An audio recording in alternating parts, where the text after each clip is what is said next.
Hey there, thank you so much for joining me today on this video where I'm going to be talking about Divisi versus independent voice playback and how these two different features might interact with each other, what they offer you in the way of maybe traditional approaches to composition, but also more modern approaches to layering different sounds, particularly when you're working in sort of a hybrid context. Maybe you're trying to add orchestral and synthetic types of instruments together. So first, a little breakdown of what Divisi is and what independent voice playback is. Independent voice playback, I'll start with, it's the simpler thing. It's a technical feature built into Dorico. This is the ability to take different voices on a track or on a staff and send them to different instruments. And this is very powerful because you can have different sounds, like say an orchestral instrument and a synth, but you can also apply different expression maps to them as well. So you could layer up percussion this way, you could layer up strings, you could layer up winds, that sort of thing with them. But it's purely a technical feature in Dorico. Divisi, on the other hand, it can be leveraged in much the same way to layer up instruments or to assign them to different instruments, playback, like different virtual instruments, sign player, contact, things like that. But Divisi doubles as a traditional compositional technique and approach. So long before we were working with virtual instruments, Divisi was a mechanism for taking, say, a section of instruments like the violins and then creating Divisi where you say, okay, I'm going to take my 20 violins, I'm going to split it into two sections. I want 10 of you to play this line and 10 of you to play that line. And they juxtapose together, creating maybe more interesting melodies, but also creating a dynamically softer position because now you've taken that large section. They're not playing the same thing. They're now split into two jobs. So Divisi is a traditional compositional technique in addition to offering us this technical ability to actually split them off to different virtual instruments. So what I've got here today is some Mozart that I'm sure you will recognize. I'm using Mozart because, well, it's great music and it's in the public domain, so YouTube isn't going to give me a hard time when it realizes that this music is recognizable. So let's dive in here and take a look at this example. Right now, I've got this 5-string section here, and you, of course, will recognize this.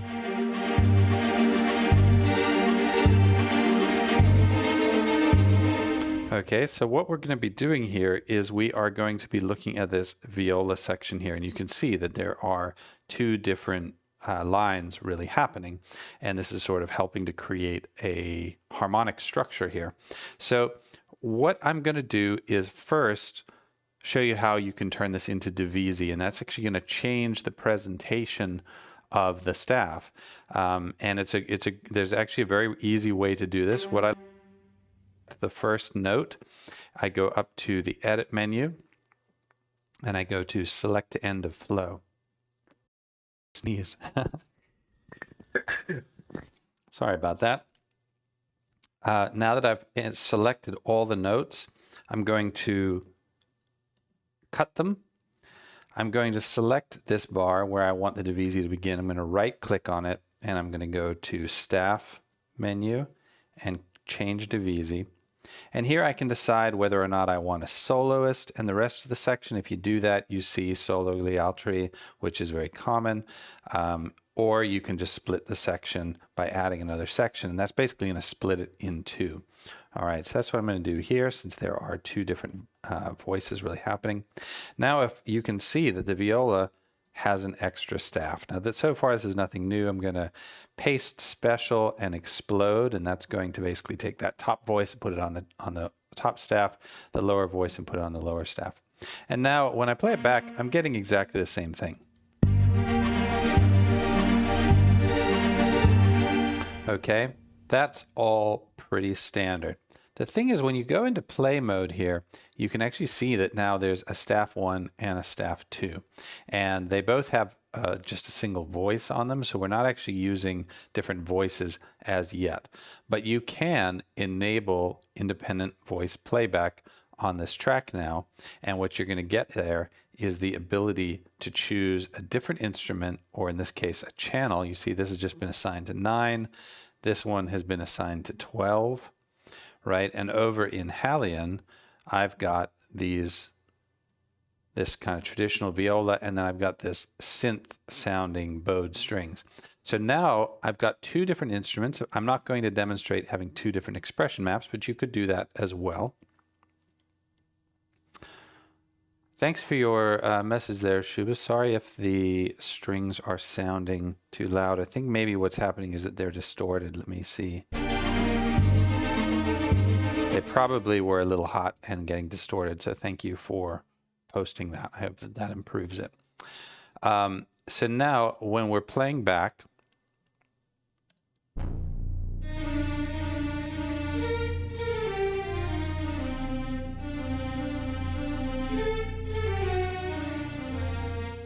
we're getting a different arrangement of playback here, and we could actually see that the violins were being played.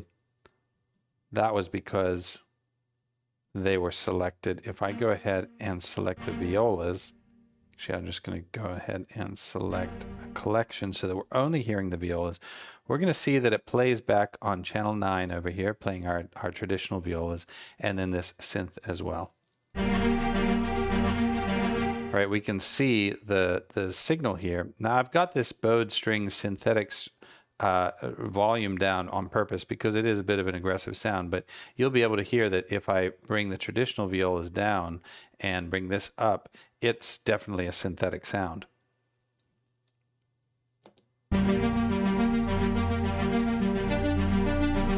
Right, a very synthetic sound that's happening there. So in layering them now, I am able to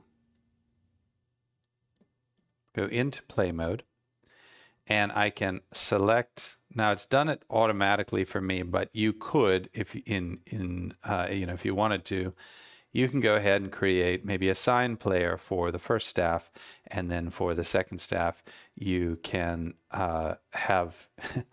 Yeah, maybe that's why it's not orchestral tools playing back here. So you can have one staff playing the Hallian, one staff playing sine player, one staff playing, contact player, whatever. So you can combine the different instruments in this way. The reason I'm using Hallian here instead of orchestral tools or some of my higher end libraries is just to demonstrate the principle here of using the Divisi condition to actually enable different instruments to be playing back these different parts. And this is a very appropriate style to take in sort of more modern production. A lot of production music, even in trailers, a lot of modern film scoring, there are synths that are layered in under your strings or under your winds.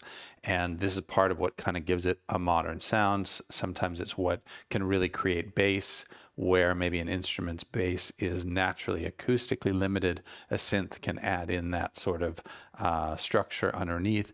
So this is a very useful approach, and doing it with Divisi is actually my preference because then I have this nice visibility of the two staffs, and I can kind of see clearly what's going on, and I know which staff is doing what.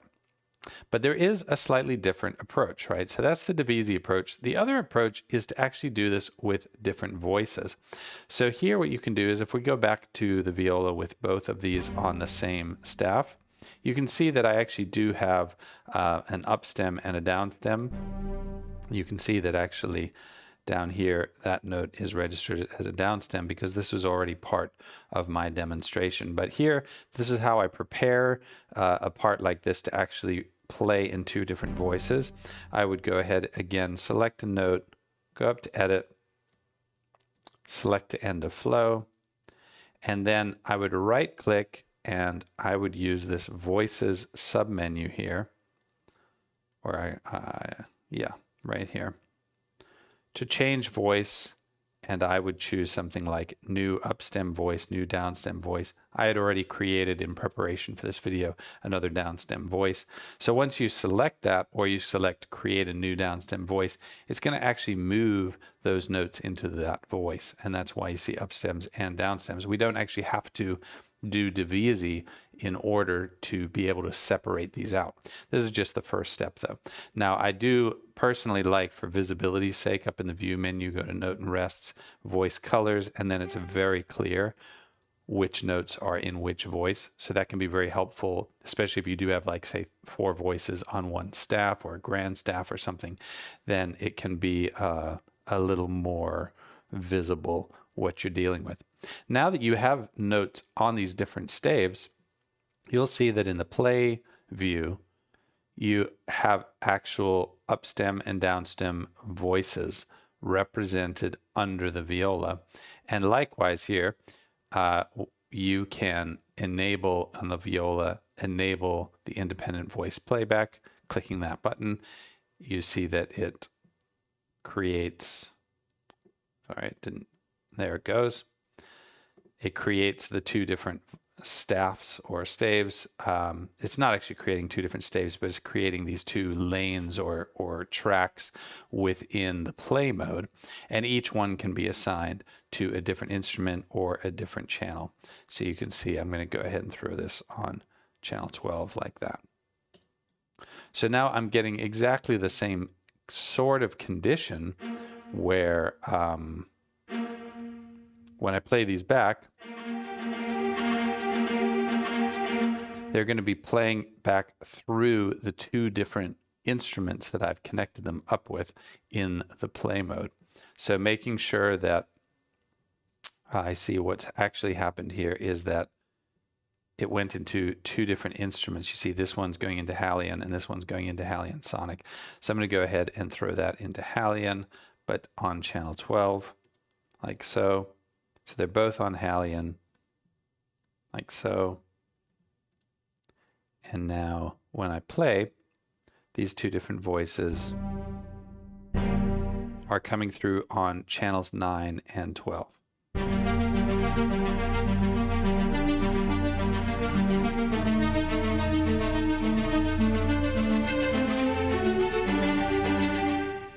And then I can blend those layers, those different sounds. So if you had maybe a synth pad underneath sustained strings, that could be a very modern sort of approach to getting a more modern sound.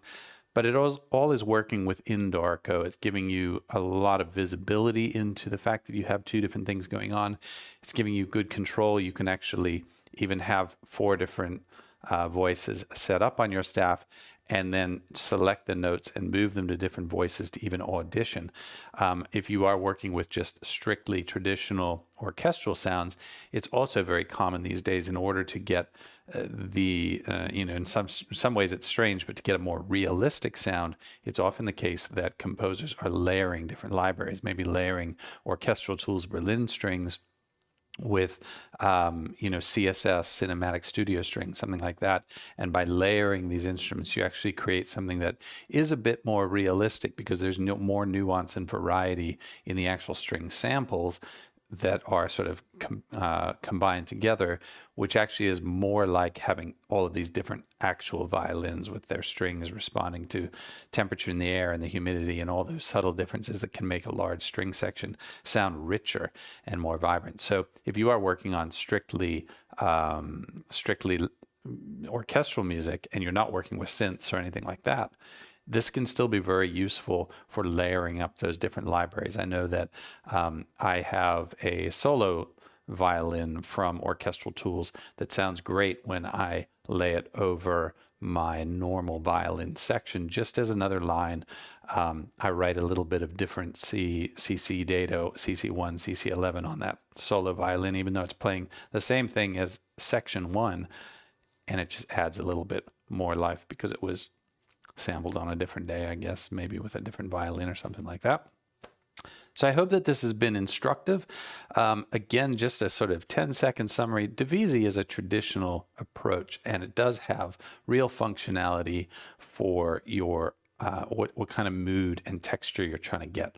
On the other hand, enabling this independent voice playback is just a technical concept, right? So it's only going to be useful in the event that you actually really want to drive 2 different sounds. You could even use 2 different expression maps with the same library if for some reason you wanted to. Maybe that you wanted to layer the staccato sample with the sustain sample just to give a little bit more emphasis on the attack of your sustain, something like that you could do creatively. If you have questions, please do post in the comments. Thanks a lot, everybody who joined me this morning. And Shubhas, thanks so much for being here. I am reading your comment about the Benjamin Wallfish strings having Divisi on all sections. And I think having libraries that actually have some of these built-in functionalities or have recorded large sections or give you some capacity to actually break the sections up can be, you know, another great way to get realism out of your sound libraries. With that, I'm going to wrap it up today.